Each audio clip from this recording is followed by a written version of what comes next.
Segunda de Tesalonicenses. Seguimos en nuestro estudio a través del libro de Tesalonicenses. Son solo 3 capítulos y hoy nos toca empezar capítulo 2.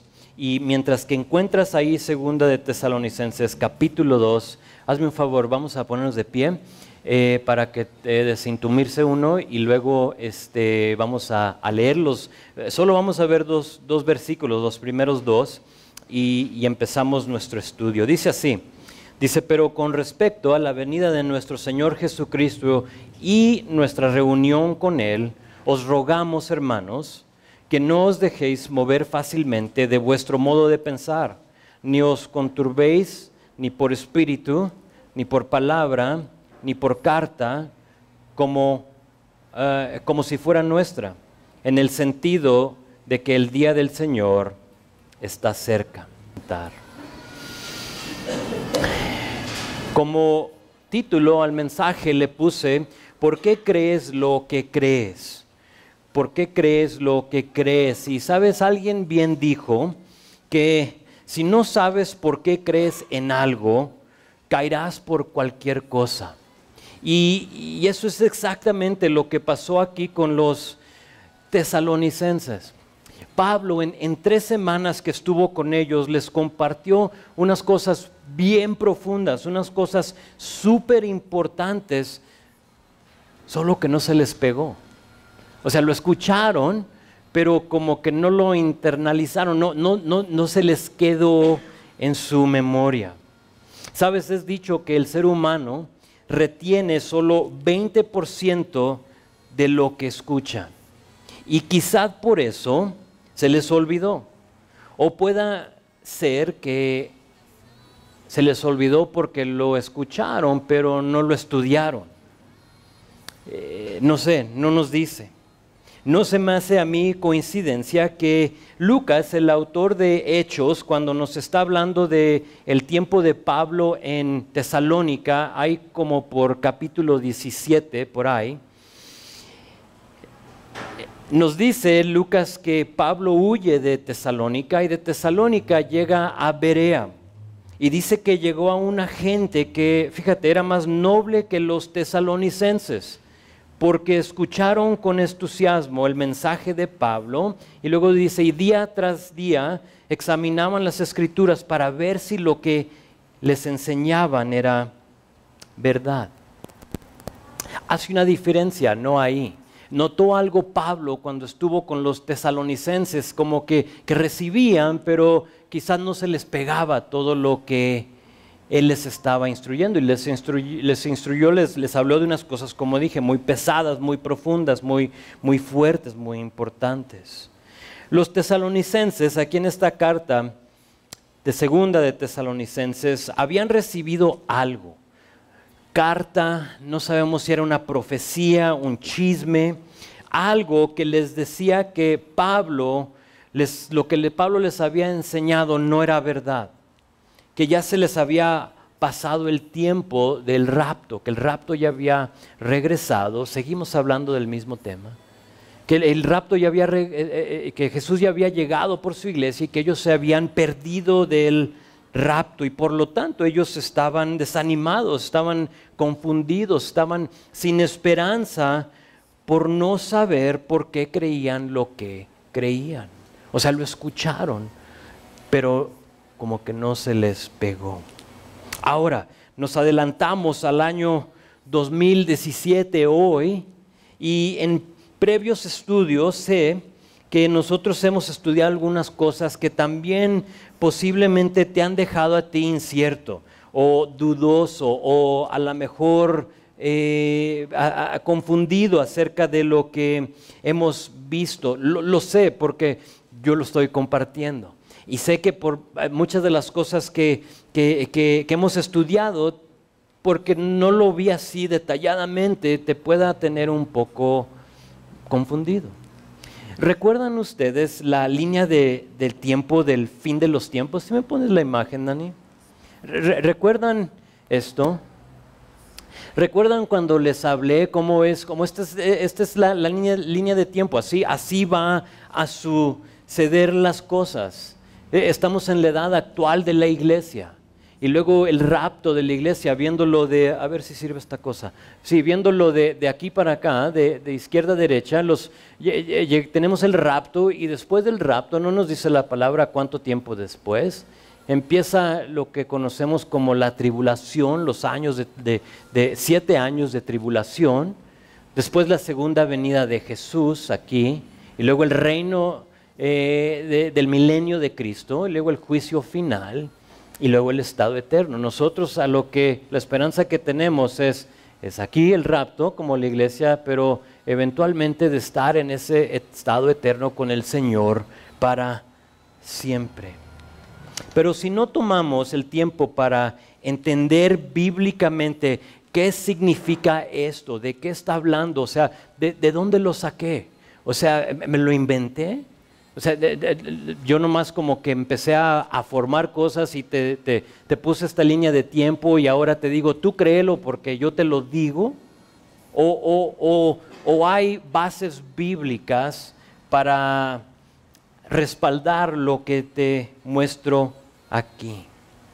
Sabes, si no lo estudiamos bíblicamente, si no te muestro dónde es donde nos habla la palabra de estas cosas, entonces es posible que tú y yo nos encontremos igual como los tesalonicenses, desanimados y confundidos. Porque va a venir alguien que te va a presentar otro evangelio, otras cosas, o como a ellos te va a decir, sabes, estamos viviendo en la tribulación. ¿Sabes que hay gente que hoy en día dice que estamos en la gran tribulación? Obviamente no han leído Apocalipsis 6 a 19, porque yo hasta ahorita no he visto granizo del tamaño de bochos. ¿Sabes que eso va a pasar? Obviamente no dice que es del tamaño de un bochito 1968, no. Pero está hablando de cosas así fuertes que van a suceder y hasta ahorita no lo hemos visto. Pero si no lo estudiamos, si no lo sabemos, es posible que nos engañen, que nos confundan, así como a los tesalonicenses. Y antes de seguir nosotros con nuestro estudio aquí en Segunda de Tesalonicenses, me gustaría tomar este domingo para confirmarles, para concretar así en nosotros unas cosas que ya hemos visto, unas cosas que las mencioné, pero que no las detallé. ¿Están conmigo? Se me hace importante y vamos a ver solo estos 2 versículos que hemos leído y después de hoy mi corazón es que tú ya puedas examinar el resto de capítulo 2 con más entendimiento, con las cosas como un poco más claras. Porque va a hablar, no quiero que te adelantes, pero en tu tarea puedes tú leer el resto de capítulo 2, de versículo 3 al 12, y va a hablar de unas cosas que si no tienes tú como base lo que vamos a decir hoy, te puede confundir. Y no quiero que suceda eso, quiero que estudiemos para ser aprobados por Dios, para que no nos engañen, para que puedas tú crecer en tu conocimiento, como ora Pablo por los colosenses, ¿sí? que crezcan en el conocimiento de quién es Dios. Es importante que ustedes entiendan lo que está pasando, pero como dije, no porque yo te dije, puse la línea del tiempo, sino porque tú lo has visto aquí en la palabra, te lo quiero mostrar. No tengo absolutamente nada que esconderte, no tengo nada por lo cual engañarte, al contrario, quiero que tú crezcas en tu conocimiento de Él. Así es que son 2 versículos y para ya no perder más tiempo, véanlo conmigo, vamos a empezar aquí, pero de aquí nos vamos a ir a otra porción de la palabra que ahorita les comento dónde es. Pero vean versículo 1, dice, pero con respecto a la venida de nuestro Señor Jesucristo y nuestra reunión con Él, os rogamos, hermanos, que no dejéis mover fácil de vuestro modo de pensar, ni os conturbéis, esa palabra puede ser no se alarmen, tal vez tu versión dice no te alarmes, ni por espíritu, ni por palabra, ni por carta, como si fuera nuestra, en el sentido de que el día del Señor está cerca. Pablo empieza capítulo 2 hablando de la cronología de los fines del tiempo. Nota que aquí habla de dos cosas. Dice, con respecto a la venida de nuestro Señor Jesucristo y nuestra reunión con Él. Aquí está hablando de dos eventos futuros, cosas que no habían pasado. Ahora, es importante que notes que está hablando de dos cosas, porque si lo lees así nomás, vas a decir está hablando de una cosa, pero no. Nota que está hablando de la venida de nuestro Señor Jesucristo y de nuestra reunión con Él.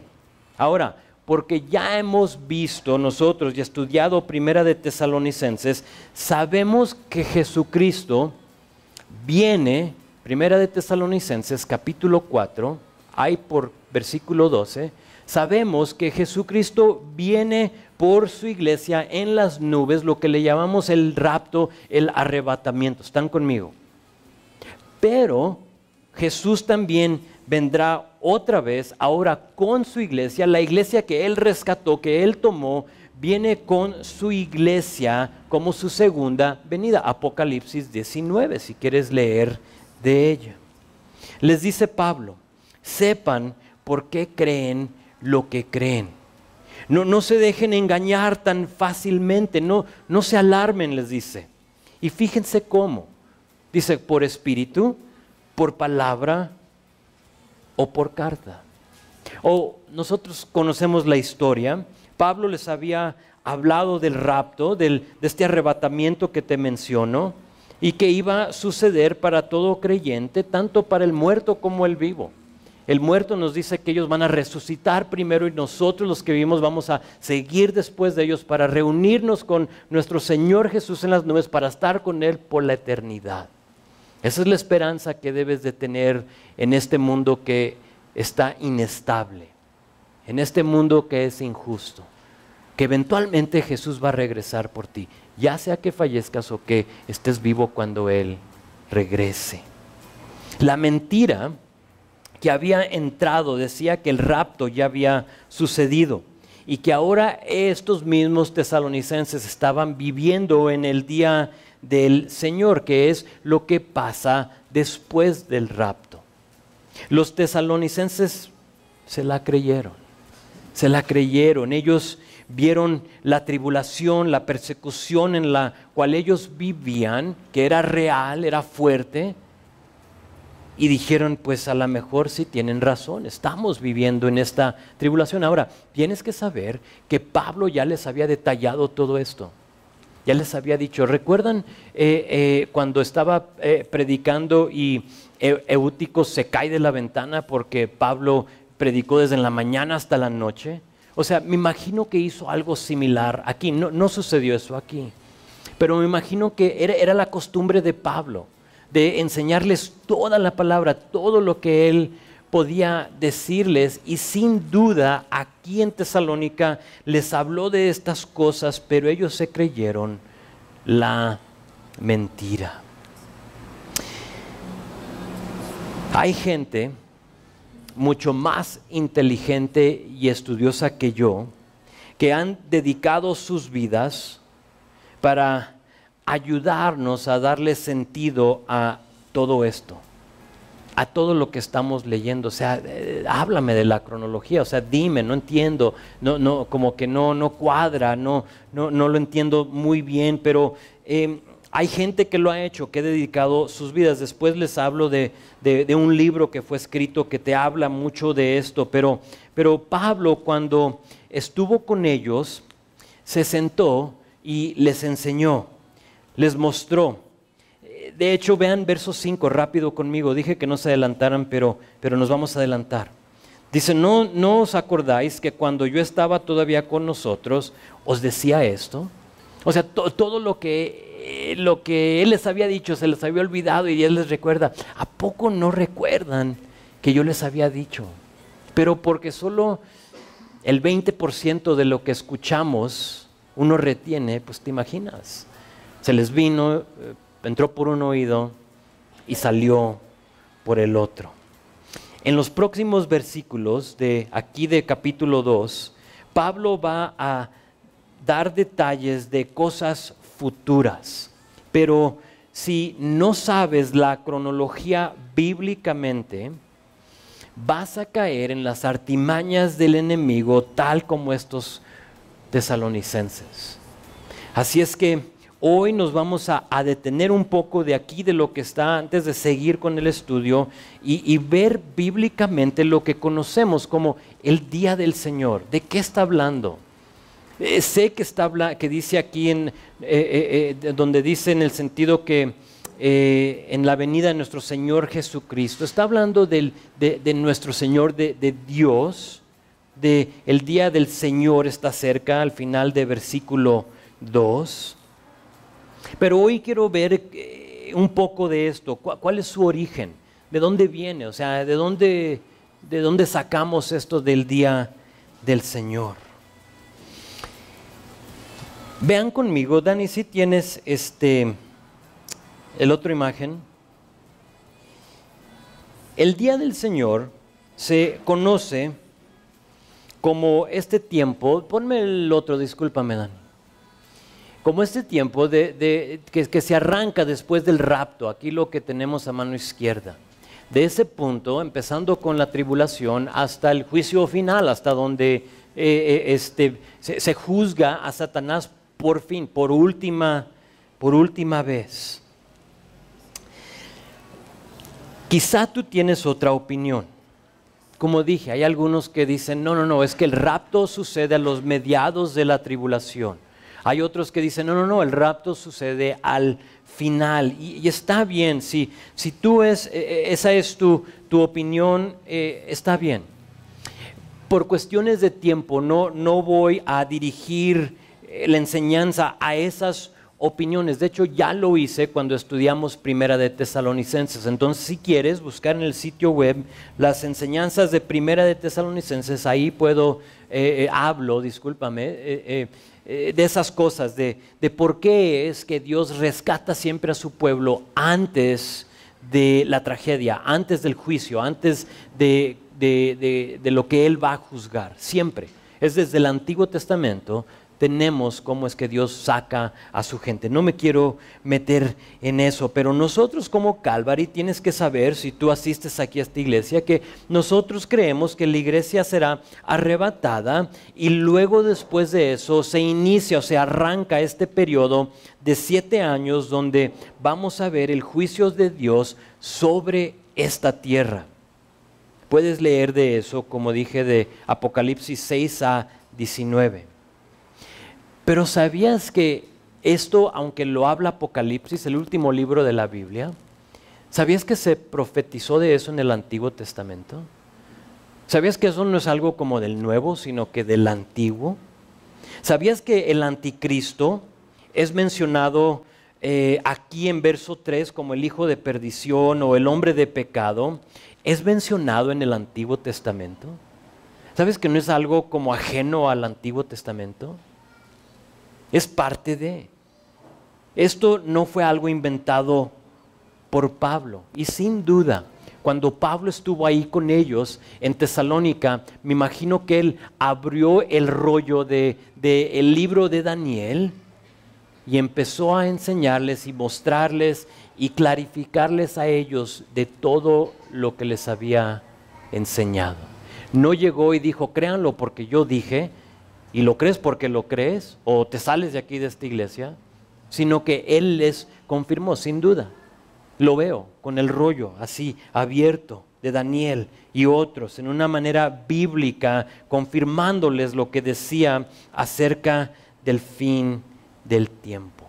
Así es que como ese trasfondo, ahora toma tu Biblia y busca el libro de Daniel conmigo, por favor. Dale hacia la izquierda, al Antiguo Testamento. Vas a encontrar el libro de Ezequiel. Dale a mano derecha, es el libro que sigue.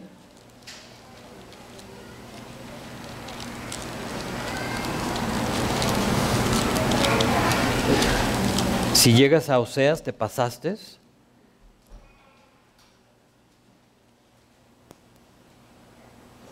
Mientras que lo encuentras, te comento que Daniel, el libro de Daniel, es un libro profético en muchas cosas, pero Daniel aquí, el autor, con todo Israel, todo el pueblo de Israel se encuentra viviendo en Babilonia, en cautividad por un periodo de 70 años. Dices tú, y luego, ¿por qué 70 años? O sea, ¿qué pasó con eso? Esos 70 años fue una consecuencia que Dios tuvo para ellos por no haber dejado descansar la tierra cada 6 años. Ese era el mandato de Dios en ese tiempo, de que tú vas a trabajar la tierra por 6 años. En el 7º año tú la tienes que dejar descansar y no sembrar, no cosechar. ¿Sabes? Puedes decir, qué malo, ¿no? No era malo, sino que Dios quería que ellos confiaran en Él. Tenías tú que poner tu fe en Dios, que Él iba a proveer por ti por un año, ¿sí? sin tú tener que hacer lo que tú hacías habitualmente.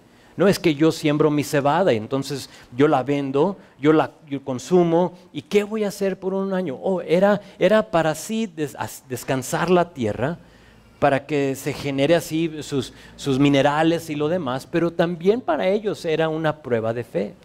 Vas a confiar en el Señor, pero el pueblo de Israel tenía un tiempo, 490 años para ser exacto, que ellos no habían dejado reposar la tierra. Puedes leer de eso en 2 de Crónicas 36. Y dejan ellos pasar este tiempo de 490 años y viene un juicio sobre de ellos. Y les dice el Señor ahí en 2 de Crónicas, por cada 6 años que no dejaste reposar la tierra, ahora tú vas a estar un año en cautividad como consecuencia. 70 años, ahí si haces la matemática, llegas a 70 años. Y pues durante ese tiempo Daniel se encuentra aquí en Daniel capítulo 9 específicamente, discúlpame, no te dije, en una oración. Y es una oración impresionante donde él confiesa el error de su pueblo, donde él pide perdón. Él dice, Señor, somos rebeldes, somos un grupo naco, terco, y perdónanos, Señor. Y él está clamando, está intercediendo por su pueblo, pero al final de esta oración, mientras que él está orando, a medias de su oración, llega el ángel Gabriel y le contesta exactamente lo que él está orando. Esta visión le da la cronología del fin del tiempo. Esta visión que va a tener aquí Daniel le daba esperanza de, aunque ellos habían pecado, aunque ya habían pecado, aunque se habían rebelado contra Dios, que Dios tenía un plan para rescatarlos. Esta visión les diría del Mesías, de Jesús. Ellos no lo sabían que era Jesús, pero les habla del Mesías, del que iba a venir para rescatar a Israel. Checa esto, de su pecado, pero no de sus opresores. Ellos pensaban que el Mesías iba a venir a rescatarlos de sus opresores. Por eso es que cuando Jesús está en la tierra, lo querían nombrar como rey, ¿recuerdan? Y por eso es que cuando Jesús muere y está en la cruz, para muchos dijeron, ¿y dónde está? ¿No que eras el rey? ¿No que eras el que nos ibas a rescatar de los romanos? Pero Jesús no venía para rescatar al pueblo de sus opresores, sino que venía para rescatar al pueblo de sus pecados. Y pues en medio de esta oración lo interrumpe el ángel Gabriel y vamos a ver los últimos 7, 8 versículos. Vean conmigo de verso 20 a 27. Dice esto, dice, aún estaba hablando, llorando y confesando mi pecado y el pecado de mi pueblo Israel, y derramaba mi ruego delante de Jehová mi Dios, por el monte santo de mi Dios. Aún estaba hablando en oración cuando el varón Gabriel, a quien había visto en la visión al principio, volando con presteza, aquí nos confirma que los ángeles vuelan, volando con presteza, vino a mí, como a la hora de sacrificio de la tarde. Y me hizo entender y habló conmigo diciendo, Daniel, Ahora he salido para darte sabiduría y entendimiento. Al principio de tus ruegos fue dada la orden y yo he venido para enseñártela porque tú eres muy amado. Entiende pues la orden y entiende la visión. Daniel entiende, le dice la orden y la visión. Pablo sin duda les decía lo mismo a los tesalonicenses. Amigos, hermanos, entiendan la orden y la visión de los últimos tiempos, del fin del tiempo, de cómo va a suceder todo. Lo que quiero detallar con ustedes verso a verso es versículo 24 a 27, porque aquí tenemos la profecía. Véanlo conmigo. Verso 24 dice: 70 semanas, estamos hablando de una visión de algo futuro, 70 semanas están determinadas sobre tu pueblo y sobre tu santa ciudad para terminar la prevaricación o rebelión y poner fin al pecado y expiar la iniquidad, para traer la justicia perdurable y sellar la visión y la profecía y ungir al santo de los santos. Ahora, antes de seguir, quiero que pongas atención. Por eso dije, busca algo con que escribir. Porque hay gente que como que le tiene miedo a la profecía. ¿Eres tú uno de ellos? Híjole, no me quiero meter en eso porque me confunde y no le entiendo y tal vez es algo de fuera de moda o lo que sea. Esto es para ti. Y si tú tienes el Espíritu Santo, que la palabra nos dice que el Espíritu mora en ti, entonces tú puedes entender esto. No dejes que el enemigo te engañe. ¿Sabías que Apocalipsis, el libro, no lo vamos a ver hoy, pero el libro profético es el único que te promete una bendición si lo lees? Es el único y es el que parece ser que más evitamos. ¿Sabes por qué? Porque cuesta leerlo. Cuesta, tienes que echarle ganas, tienes que verlo, tienes que escarbarle, tienes que buscarle, y porque no queremos, decimos, pues no lo vemos. Mientras que Dios dice, hay una bendición para ti si lo lees. Pero aquí estamos viendo algo impresionante. Empieza hablando de semanas, ¿sí lo vistes? 70 semanas están determinadas sobre tu pueblo y sobre tu santa ciudad para terminar todo esto, para ponerle el fin al pecado. La palabra semana es literalmente un periodo de 7, es todo. Puede ser días, puede ser años o puede ser otra cosa. Una semana es un periodo de 7. Aquí en estos versículos se usa como un periodo de 7 años. El judío lo sabía, ellos lo entendían. Más allá, dices tú, ¿y cómo sabes? Lo sé porque si tomas esto y dices 70 semanas, sabemos que todo lo que está por decirnos no se cumplió en un tiempo de 70 semanas literales. Entonces ahí tú puedes descartar que, bueno, si tú vas a discutir y decir, no, es que son semanas literales, entonces tú puedes examinar tu palabra y decir, caray, es que no pasó todo en 70 semanas. ¿Ok? Una semana es como yo decirte a ti, ¿sabes qué? Me voy por una década y voy a regresar. Si te digo yo eso, ¿cuánto tiempo piensas que voy a estar fuera? ¿10 qué? 10 años. ¿Pero por qué? ¿Sabías que una década en el diccionario es la suma o el número de 10? Entonces, ¿cómo sabes que no digo yo 10 días? ¿Por qué? Porque en nuestra cultura, aquí en el 2017 sabemos que cuando alguien dice década está hablando de años, ¿verdad? Es la misma cosa, pero en el diccionario te va a decir otra cosa. Entonces tú puedes alegar conmigo, ¿llegas en 10 días o en 10 años? ¿Qué onda? ¿Verdad?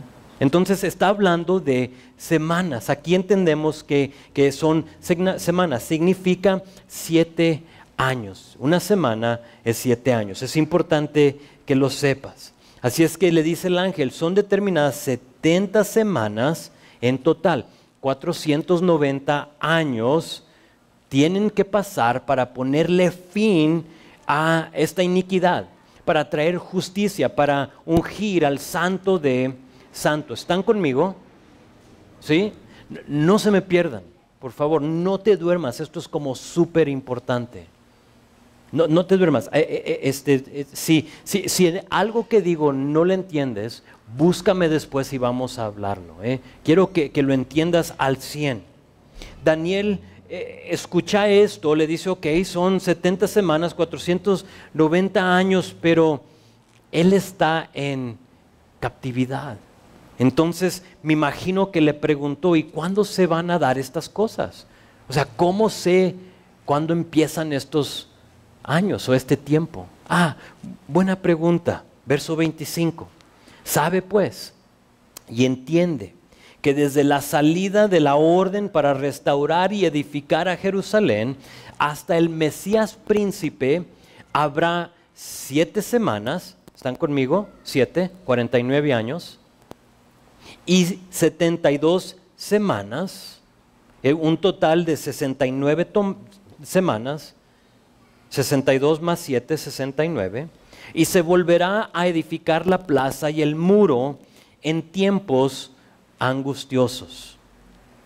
Entonces, aquí tenemos, en esta imagen, tenemos de lo que está hablando aquí. En total son 70 semanas de Daniel capítulo 9. Y aquí es donde tenemos que ser estudiantes de la palabra. No sé si ahorita estás diciendo, ¿y esto qué tiene que ver con Segunda de Tesalonicenses? Al final les voy a decir, o sea, todo encaja. No sé si lo notan, pero me emociono a mí con estas cosas. Me encanta verlo porque Dios escribió el libro desde Génesis, Apocalipsis para ti, para que tú le conozcas, para que tú no seas engañado por el enemigo. Entonces esto es importante. Le dice el ángel, le dice aquí algo que va a marcar el inicio de estas 70 semanas. No siempre hace eso el Señor, pero en esta ocasión sí lo hizo. Noten que le dice que desde la salida de la orden para, importante, restaurar y edificar a Jerusalén hasta el Mesías príncipe, habrá 7 semanas y 72 semanas, 69 semanas, o pueden ser 483 años. Matemática no fue como mi mejor materia, entonces tuve que estar ahí con mi calculadora y que cuántos años y esto, pero es lo que es matemática muy simple. Ahora, algunos tratan de usar esta fecha o de marcar esta fecha de la salida del orden para restaurar y edificar a Jerusalén como las fechas que tenemos en el libro de Esdras.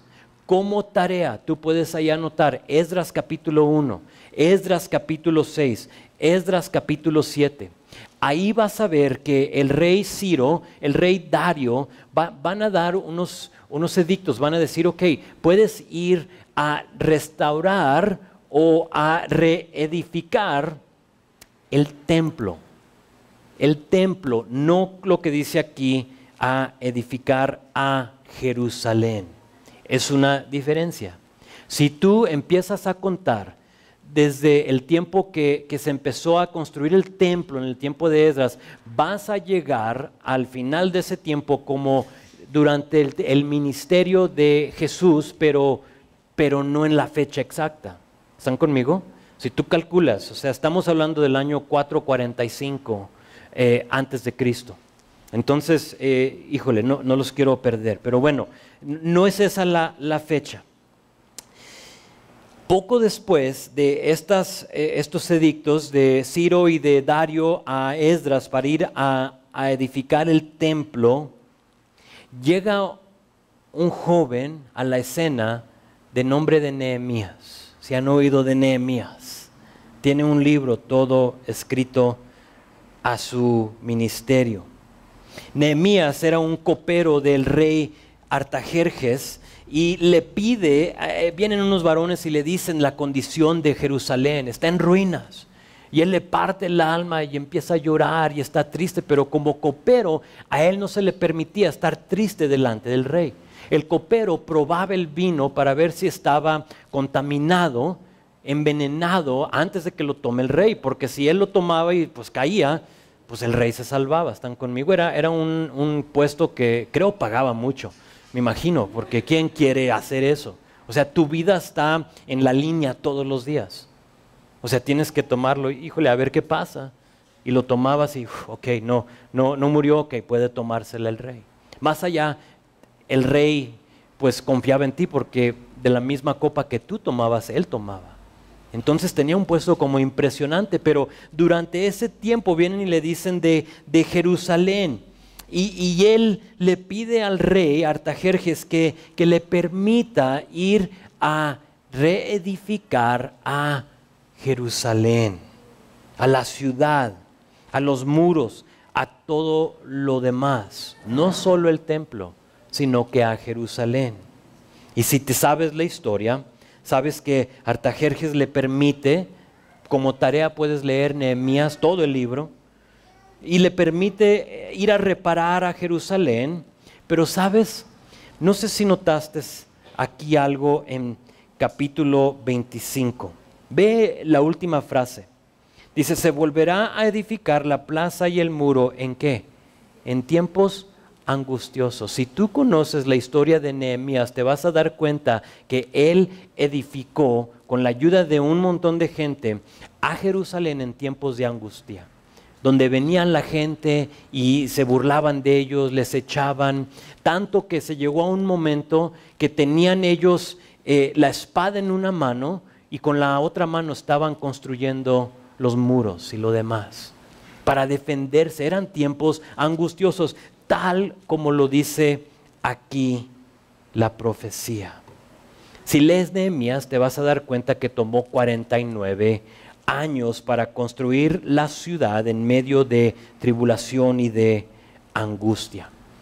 Tal como el ángel le dice a Daniel, se cumple las primeras 7 semanas de las cuales habla aquí. ¿Sí viste que lo definió ahí lo definió aquí en versículo 25? Habrá 7 semanas y 72 semanas. Entonces se cumplen las 7 semanas. Construye Jerusalén en ese tiempo. Entonces ahora sí pudo empezar a contar. ¿Están conmigo? Pues aquí empieza. Entonces de aquí van a ser 490 años. O ahorita veremos si son 490 o 483. Otra cosa más impresionante que esto, el día en que se entiende o el año, discúlpame, que se dio el decreto por Artajerjes fue el año 445 antes de Cristo o AC. Pasarán 69 semanas o 480 años hasta el Mesías príncipe. ¿Sí lo vistes? Desde la salida de la orden para restaurar y edificar a Jerusalén hasta el Mesías príncipe. 69 semanas, ¿están conmigo? 483 años para que se revele el Mesías. Hay un libro, no sé si tienes la imagen, Dani, te animo a que si lo busques, yo no lo encuentro, pero se llama El Príncipe que ha de venir, por este hombre Robert Anderson. No lo he leído porque no lo encuentro, pero entiendo que aquí el señor Francis Anderson determina que el día que el decreto se dio fue marzo 14 del año 445. Y puedes tú leerlo y checar con él. Si tomas tú esa fecha, lo que él hizo, y calculas 483 años o 69 semanas usando un calendario lunar, que es el que usaban ellos, un calendario babilónico, que no son 365 años, que son 360 años, días por año, discúlpame, calcularías que son 173,880 días, que sería la fecha, según este hombre, exacta que Jesús, en Lucas capítulo 19, lo puedes anotar para leerlo, de versículo 28 a 44, entra a Jerusalén y recibe, entra en el pollino, ¿recuerdan? y acepta el puesto como rey. Impresionante. Así, el Mesías príncipe, tal como lo dice aquí. ¿Recuerdan cuando Jesús entró? Cuando va y les pide que le traigan el pollino, se lo traen, ponen sus cosas sobre de él, lo suben al pollino. Y entra ahí, y en lo que entran empiezan a poner palmas y sus vestiduras en el piso, y empiezan a decir, bendito el Rey, que viene en el nombre del Señor, paz en el cielo y gloria en las alturas. Pero recuerdan que Jesús no lo negó. Pero antes de eso, cuando trataban de nombrarlo rey, ¿qué pasaba? No digas nada, no hables, no es mi tiempo. No es que no era rey, sino que el tiempo no era ese, es este. Aquí sí lo llaman rey, bendito el rey, y Jesús lo acepta. ¿Por qué? Porque se cumplió el tiempo de la profecía de Daniel, se reveló el Mesías. Esto viene siendo el cumplimiento de esta profecía de Daniel capítulo 9. Así es que el judío que se jactaba en conocer las Escrituras, el judío que se jactaba en ser el más estudioso, los rabinos, los escribas que conocían la palabra, ellos podían haber tomado la profecía de Daniel aquí en capítulo 9 y podían haber calculado los años mencionados y esperar al Mesías en ese día, pero no lo hicieron. Al contrario, lo negaron. Lo negaron. Y aquí en Daniel 25 tenemos una de las pocas veces en la palabra que es específica en cuestión a fechas y días y se lo perdieron. Tú tienes la ventaja de no perdértelo. Tú tienes la ventaja de verlo y de decir, oye, no es coincidencia. O sea, no puede ser que algo así que fue escrito 400 años antes se vaya a dar 400 años después. O sea, no puede ser. Pero ellos se lo perdieron. Ahora, versículo 24 y 25 explica o representa 69 semanas, pero yo te dije que la profecía y versículo 24 nos confirma que esta profecía es de 70 semanas. Entonces, ¿qué pasó con la última semana? Buena pregunta. Verso 26. Y después de las 62 semanas, ¿okay? Después de las 7 que se tomó para construir la ciudad y las 69 que siguen para que se revele el Mesías príncipe, dice, se quitará la vida al Mesías, mas no por sí. Y el pueblo de un príncipe que ha de venir destruirá la ciudad y el santuario, y su fin será con inundación, y hasta el fin de la guerra durarán las devastaciones. Verso 26 ya se cumplió. Verso 26 se cumplió. Poco después, porque tú sabes la historia, poco después de que Jesús entra a Jerusalén en ese pollino como rey, ya revelado el Mesías, proféticamente, sabemos que, ¿qué pasa? Fue juzgado, ¿no? No solo juzgado, sino que fue condenado. Y después de ser condenado, ¿qué pasó? Lo crucificaron, ¿verdad?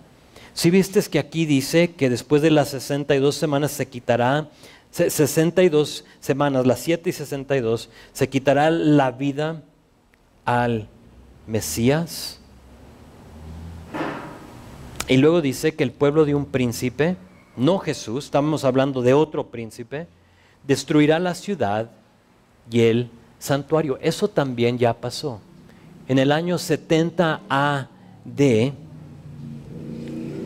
el Imperio Romano vino y destruyeron el templo y lo desacraron. O sea, fue algo horrible. Y se cumplió la profecía de versículo 26, el pueblo de un príncipe destruirá la ciudad y el santuario. ya jamás ha quedado igual, ya no está igual. Ahorita no hay templo, ahorita no hay ciudad, ahorita en el monte está peleado por los musulmanes y los judíos y los palestinos. O sea, es una guerra. Lo que dijo aquí en versículo 26 se cumple entre el fin de las 69 semanas y la última semana, porque seguimos con una última semana. O sea, son 69, pero ¿qué pasó con la última? Verso 27. Y por otra semana confirmará el pacto con muchos. A la mitad de la semana hará cesar el sacrificio y la ofrenda. Después, con la muchedumbre de las abominaciones, vendrá este desolador hasta que venga la consumación y lo que está determinado se derrame sobre el desolador. Muy bien, aquí llegamos a lo que encaja con Segunda de Tesalonicenses capítulo 2. La tribulación. ¿Me pones la imagen, por favor, Dani?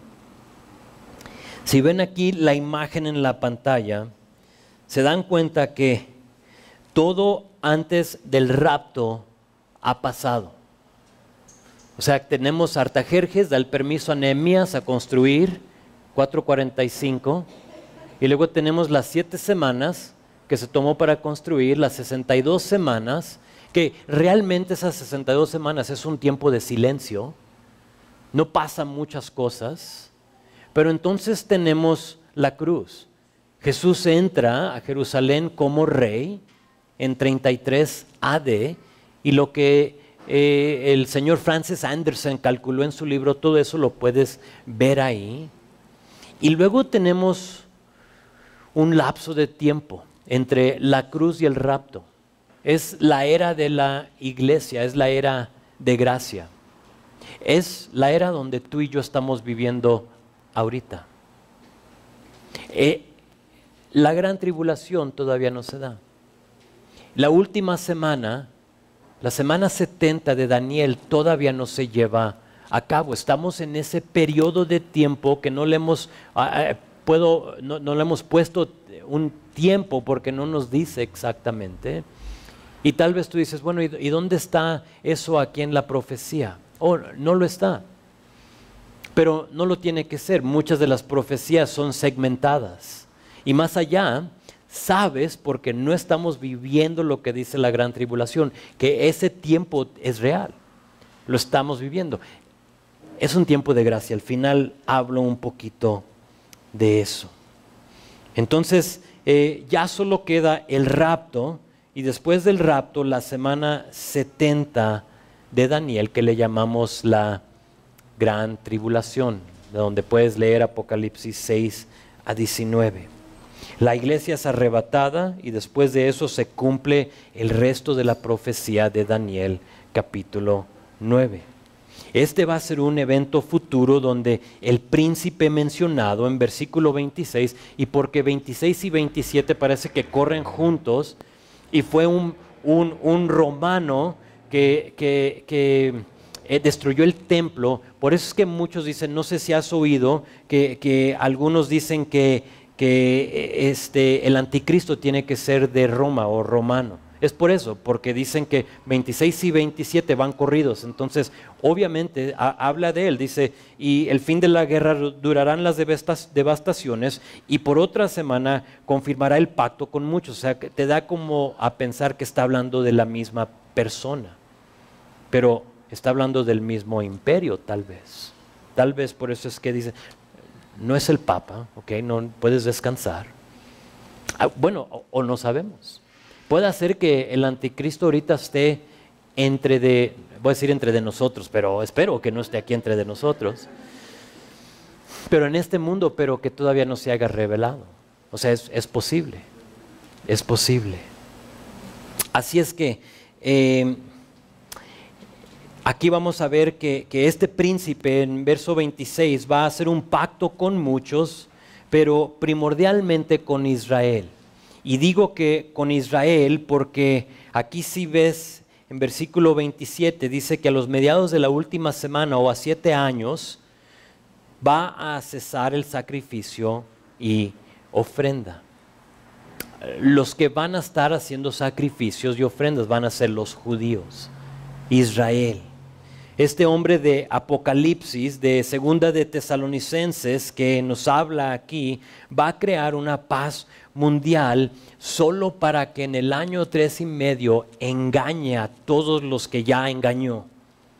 Los va a engañar una vez más y se va a revelar como quién es, se va a presentar Él como Dios. Por eso es que no me quise adelantar, quiero que lo veas tú históricamente, pero si lees ahí versículo 4 de Segunda de Tesalonicenses, donde está nuestro texto, vas a ver que Él se va a presentar como Dios y va a edificar un monumento, algo para que todos puedan alabarle a Él. Va a ser algo impresionante durante estos 7 años. Y sé que estoy dejando fuera muchos detalles, pero con las citas que te ha dado, tú tienes tarea para poder estudiarlo, para verlo. No te quiero decir todo. Tú chécalo, tú léelo, tú investígalo, tú estúdialo por ti mismo. Ok, aquí sigue lo bueno. Vean la última parte de versículo 27. Dice que después de esto, con muchas abominaciones, vendrá el desolador, pero vendrá una destrucción determinada sobre el autor de estos horrores. Va a haber una destrucción de este hombre, del enemigo, del anticristo, de Satanás, de la bestia. ¿Y sabes qué? Al final reina la justicia por la eternidad. Dios gana. Dios va a ser victorioso. Y todo aquel que ha puesto su fe y su confianza en Jesús escapará este tiempo de tribulación. La iglesia va a ser quitada. ¿Quién es la iglesia? La iglesia es todo aquel que ha puesto su fe y su confianza en Jesús. Pablo les había explicado todo esto, pero se les olvidó. Y el resultado fue una ausencia de esperanza para estos tesalonicenses. Estaban tristes. Les habían engañado y les dicen, no, ustedes están viviendo en este tiempo. Pero ¿sabes por qué? Porque no tenían todos los detalles. No lo habían estudiado. Y siento yo que si no tomamos el tiempo hoy para ver la profecía, y sé de nuevo que no lo vimos así palabra por palabra, si no lo tenemos como trasfondo, con este entendimiento, entonces también nosotros vamos a ser engañados. Dijo Timoteo, Pablo a Timoteo, discúlpame, en su segunda carta, le dijo, procura con diligencia presentarte a Dios aprobado como obrero que no tiene de qué avergonzarse. Dice que traza bien la palabra de Dios. Esa es la traducción lengua actual. Me gustó por la palabra traza. Dice, y que traza la palabra bien. Esa palabra traza es uno que maneja bien, uno que divide, uno que corta recto a algo. Para cortar algo recto, tienes que, ¿sabes qué? Poner atención. Tienes que ser preciso, ¿a poco no? Tienes que enfocarte en esa sola cosa mientras que cortas. Si no, ¿qué va a pasar? Vas a tener una línea chueca, ¿no? Vas a decir, caray, no tracé eso como debería. Si tú le das la atención que merece la palabra, si tú le das la atención que merece la profecía y lo que estamos estudiando, porque sé que Tesalonicenses pues es un libro profético, es un libro que nos habla de muchas cosas que están por venir y si no nos cuidamos vamos a decir, pero eso no me afecta a mí hoy. Pero lo tienes que saber, porque vamos a ver la semana que entra que va a haber una apostasía, unos que van a dejar lo que conocen. Y yo estoy convencido que los que dejan, los que abandonan, como lo dice en Timoteo, son aquellos que no le han puesto la importancia, que no han trazado bien la palabra de verdad. Y luego llega alguien más con una otra profecía, otro evangelio, otra palabra y dices, eso como que me parece bien. Y luego te encuentras totalmente engañado. Entonces por hoy quise que escucharas esto antes de seguir. Pero sí espero que hayas tomado notas. Quizás vi que algunos le tomaron foto a las imágenes. Te las puedo pasar si quieres por correo o lo que sea. Pero te animo a que le des la atención a la palabra que merece.